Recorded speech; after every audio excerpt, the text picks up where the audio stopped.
Hello everyone, this is Margaret from Peace TV. Today we have Raquel from BUNCHFUL here with us. So first, Raquel, do you want to tell us about BUNCHFUL? Oh, thank you. First, thank you to you, Margaret. And though we can't see him because he's behind the cameras, I would like to say thank you to George as well, who's filming us today.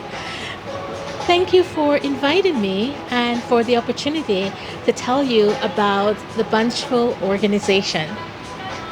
So, what our audience may not know is that Margaret and we were having a conversation earlier, and she mentioned that the word bunchful is a somewhat unusual word.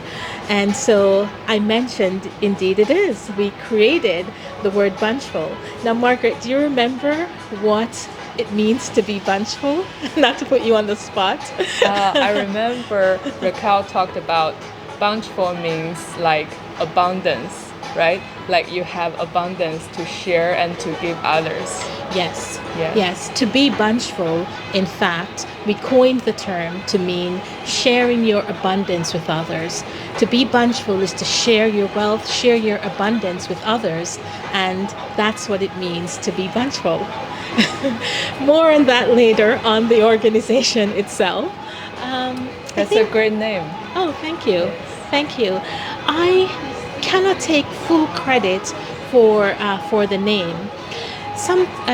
When we first actually founded the company, we I was working at the time with someone who she had a time when we were really devising, what this organization was going to be. We were looking for a name, and she came up.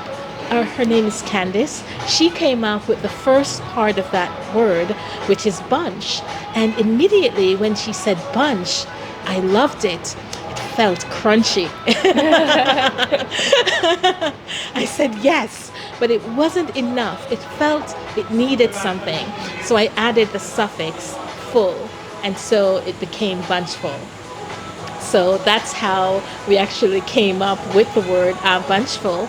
But of course, the word bunchful is not an actual word, at least not yet, in the in the English dictionary. And so we had to give it its own meaning.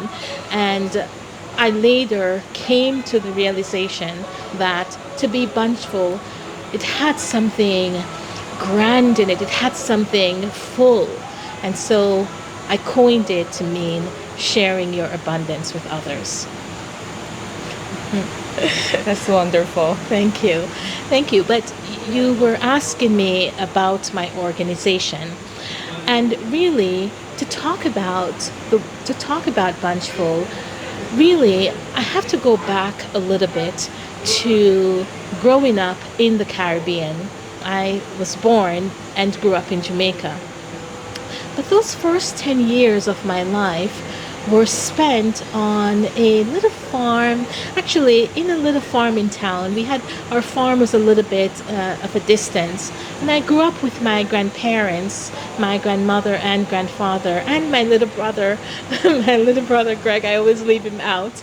But we grew up in that farm in town. What I learned at the time, and I didn't realize I was learning it, was the greatest acts of philanthropy. Now, we didn't have the word philanthropy as part of our lexicon. Growing up in a little farming town in Jamaica, the word philanthropy was not a word that was used. But what I witnessed was my grandmother would wake us up in the early morning hours. Me in particular, my little brother was too small. I was about 3 or 4 at the time. And she would start waking me up early morning hours. Now, when you live on a farm, you have to get up early. You have to go. You have to, do farming things. I didn't do any of that, by the way. I just went to the farm and played around with my friends. But farm life is an early life. And so we would be waking up at 5 a.m. in the morning sometimes even earlier when it was during harvest time. And the reason we woke up this early was because my grandmother would force me to go across the street with her to give breakfast to our uncle. Now, at the time, now, not every day we went to the farm. Most of the days I was going to either school or playing with my friends or any of that. But my day began with giving breakfast to uncle. Like you bring your home cooked like meal to your uncle Right. from your home? Yes. I see. Now, it sounds like there's a journey, there's a big distance that we're going, but it was a narrow street, okay? And his house was directly across the street from ours. I see.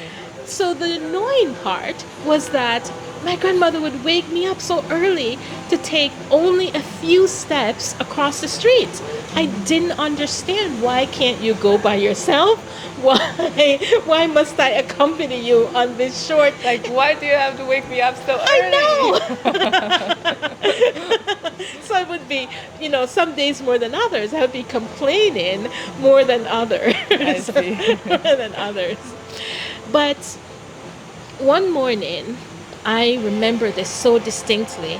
When we arrived, his name was Uncle Engine, his body was bent halfway between the bed and the floor, as though he were trying to get out of bed and couldn't quite make it.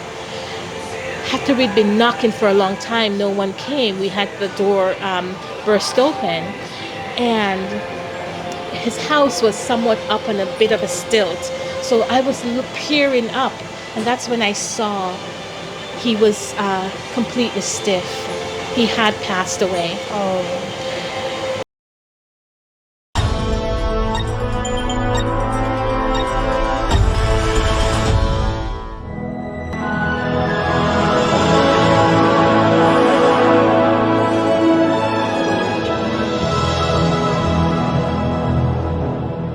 Peace TV reporters have been active at the UN headquarters since 2010, the age of former UN Secretary General Ban Ki-moon.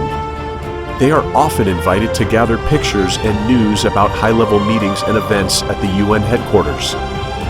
We usually report live on the scene the events of dozens of countries, including the US, France, the UK, Israel, Germany, Russia, Egypt, Kuwait, Bulgaria, Ukraine, and Morocco, and the EU at the UN headquarters and their residences in New York. Our news reports have, in part, kept the international community up to date with the work of different governments so that people everywhere will know the great efforts and contributions of the UN to world peace, international affairs, and multilateralism.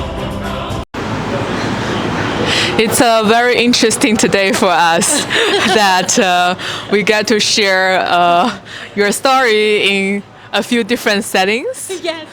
Yes, indeed. Thank you. Wow, sometimes this happens not just in interview stories, but in life. What do we do when things change on a dime? How do you adjust and still be able to meet the moment, still be able to have something come out of your endeavors? So today we've had a number of challenges with this interview. So you may see us in different scenarios as we've been moving around. But thank you so much, Margaret, for accommodating and and for your interest in what we're doing here at BUNCHFUL. Yes, of course. It was my pleasure to learn about this lovely lady and her organization. Earlier you had asked me how BUNCHFUL came to be, and I had started to tell the story Yes. of going across the street and having to deliver breakfast to my uncle. Well, that last morning of visiting Uncle Engine, we saw him. He had passed away. He was just curled there, between the bed and the floor. That image still remains with me. But what I really learned from that story was simply, a bit later, I found out that Uncle Engine was in fact not my uncle. and that my grandmother and even others in the community had been supporting him for so many years. There was obviously not someone from whom we could wish to gain any exchange from. This was someone who had been completely dependent on us, and yet he was taken care of with such care and warmth and giving. And that's when I first learned the meaning of giving, the meaning of philanthropy through my grandmother. It was very touching when later we learned that Uncle Engine left his entire estate to my grandmother, which included his house and land. But the important part of this was that my grandmother, we had our own home where we lived, and we didn't need a home. And so my grandmother turned around and gave that home and land completely away, unencumbered, to someone who needed a home. That was, at the time, it didn't sink in. It's one of those lessons where, it's just the incident stays with you. But over time, I learned what it really began to unveil itself, to reveal itself to me when it really started to sink in. So that's what it means to give. To give without the expectation of return. To give because giving is the act itself. It is the means. It is the end. And there's no I give you this so that you can give me that. And that's what I really wanted to impart and to that's why I created the BUNCHFUL organization. I want to shine the spotlight on those who's giving, who are the exemplars in our society, those who are really giving to help others. So that was the beginning. There were other lessons that I learned along the way when I moved from the countryside to live with my father in the city, and I'm there in a new city with all the new things that a new city offers, and I had this feeling of desolation because I had left my little brother and my grandmother, my grandparents in the countryside. And that was a very difficult, painful period for me.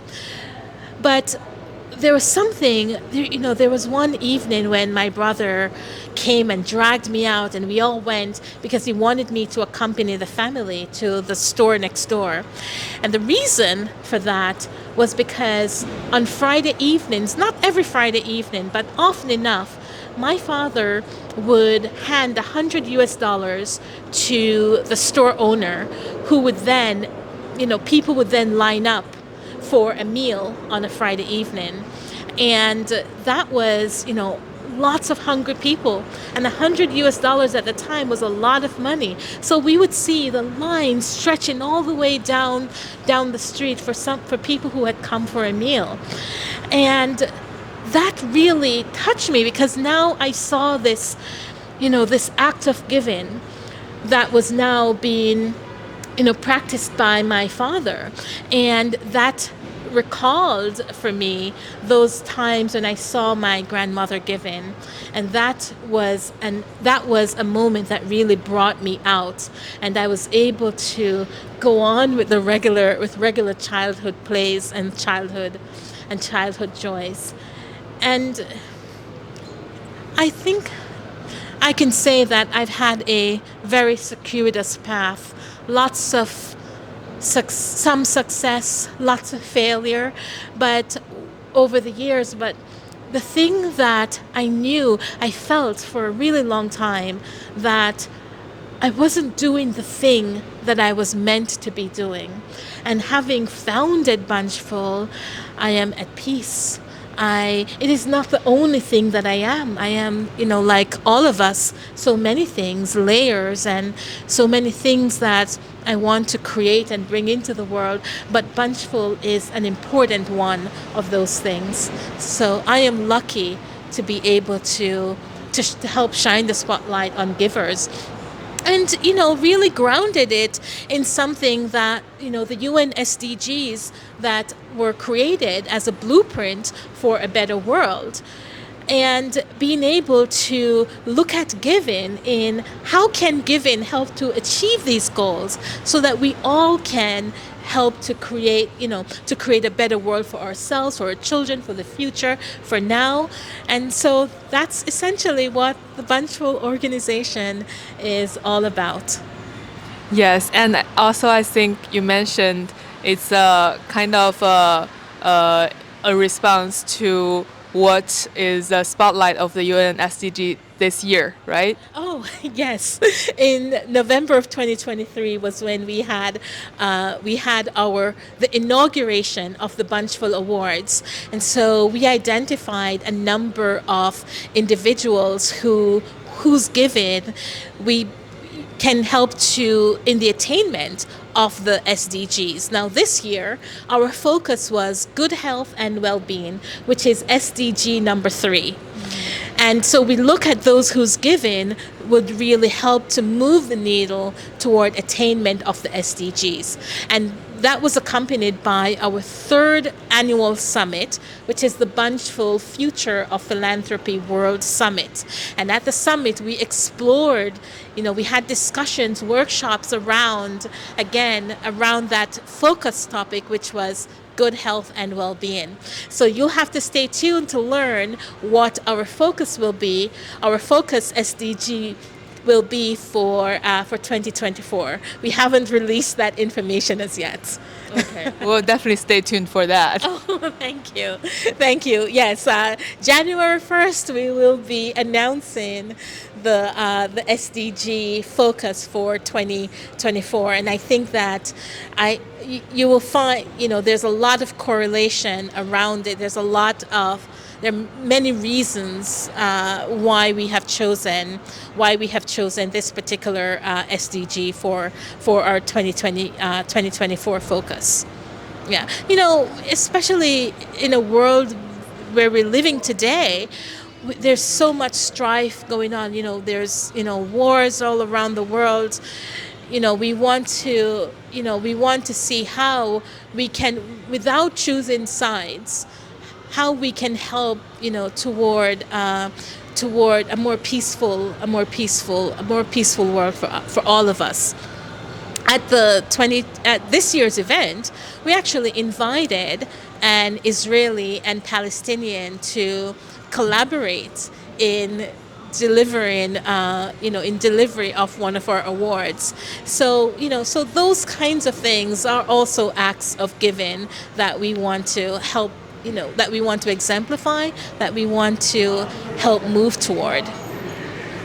Yes, thank you so much for sharing your stories today. Today we not just learned about this lovely lady and where she gets the BUNCHFUL ideas since her childhood, how she learned about giving and sharing and helping and how beautiful that is.